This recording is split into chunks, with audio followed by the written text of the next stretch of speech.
Although Catholicism is a sun god representation of the mysteries, and Islam is a moon god representation, it's interesting to cross-reference them to point out some commonalities that betray a shared origin. Since the end goal of Satan is to undo the scattering of Babylon and return the world to a single one-world religion, it is these kinds of commonalities that he will play upon to bring that unity at the end of time, not just with Catholicism and Islam, but with all religion that stems from Babylon. For example, let's compare the habit that Catholic nuns wear with the hijab that Islamic women are expected to wear. They're almost identical. Also, in both religions, people are taught to pray with beads.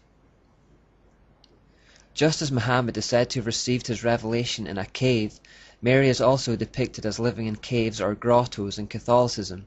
As I've already pointed out, this practice links them to the underground Babylonian worship of Nebo, who is said to have come out of the hole in the ground, and puts us in mind of Revelation 13:11 that talks about a beast coming out from the earth.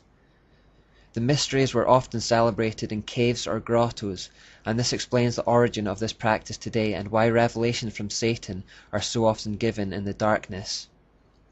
In Fatima, Mary is in a cave. In Lourdes, Mary is in a cave. The Pope and Catholic followers enter into these caves to venerate her and thus perpetuate the Babylonian system. Today we may also associate grottos with the secular Christmas character, Santa Claus. Department stores around the world create Santa's grottos around Christmas time and invite kids to enter into it to receive a gift. Again, this mimics a practice that has gone on for millennia. Although we've briefly looked at holidays already, we may revisit them in depth at the end of the study. Catholicism and Islam stand side by side around the world, often in places that were originally pagan in nature. Cathedrals and mosques are frequently built either next to each other, or the two buildings are incorporated into one. Cordoba in Spain is perhaps the most famous example of a cathedral mosque that was originally one and is now the other. It doesn't matter that the building was once consecrated to Catholicism, but is now consecrated to Islam, because both serve the same system. We have noted the sun symbolism in Catholicism. Even though Islam is the moon god version, they still have some sun imagery like on the ceiling of the King Abdullah Mosque in Jordan. Not entirely different to the concept behind St. Peter's Dome in the Basilica. The sounds of the religions are also similarly solemn. This is the sound of an Islamic call to prayer. أشهد أن لا إله إلا الله.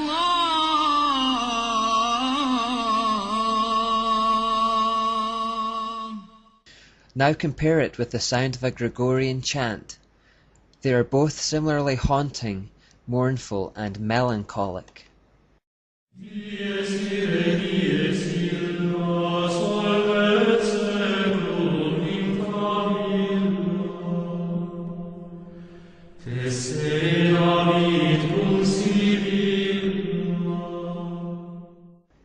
Both religions also make use of the telltale satanic all-seeing eye.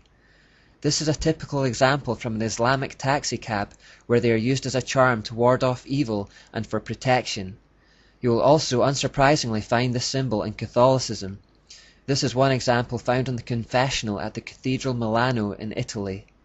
To the ancient Egyptians, the right eye represented the sun and the left eye represented the moon. That is why in Egyptian forms of the eye it is surrounded by makeup that normally identifies it as the right eye, the eye of the sun god, Osiris or Horus to them. In this example, note the sun rays representing the supposed illumination that comes from the eye. One of the great ancient Egyptian temples was the Luxor temple. Helena Blavatsky, an important occult figure that we'll look at later, said that within such temples, obscene acts of homosexuality were conducted as a form of worship to Set. Now the remains of the Luxor temple still stand to this day, and within it you will find a multitude of phallic symbols that echo its original purpose. At the entrance, you will of course find the Asherah pole or obelisk. What is perhaps a little more surprising is that built into the Luxor temple is a mosque.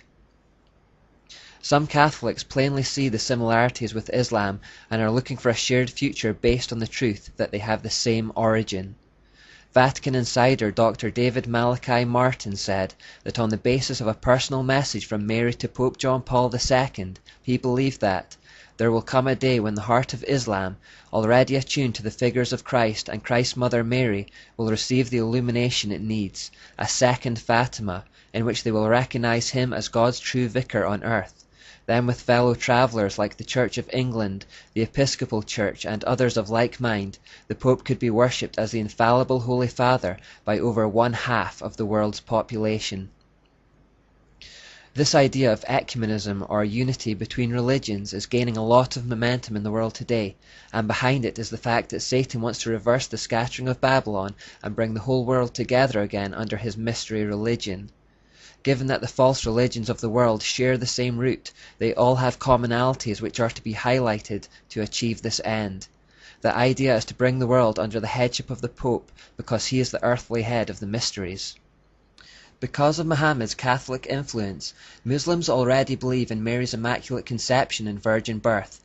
So high is their view of Mary that the Quran concludes she must be a goddess in Christianity. It therefore teaches that Christians believe in the Father, the Mother, and the Son. This is an error that comes by observing Catholicism's overemphasis on Mary as a deity. In fact, Father, Mother, and Son is the Babylonian Trinity. The Christian Trinity is Father, Son, and Spirit. The Islamic system of salvation is one of justification by works, which is the same as Catholicism and all false religion, in fact. The Quran teaches that on the Day of Judgment, good and bad works will be weighed up in a balance to decide whether or not someone goes to heaven or hell. This is just like the scales of Anubis or St. Michael in Rome.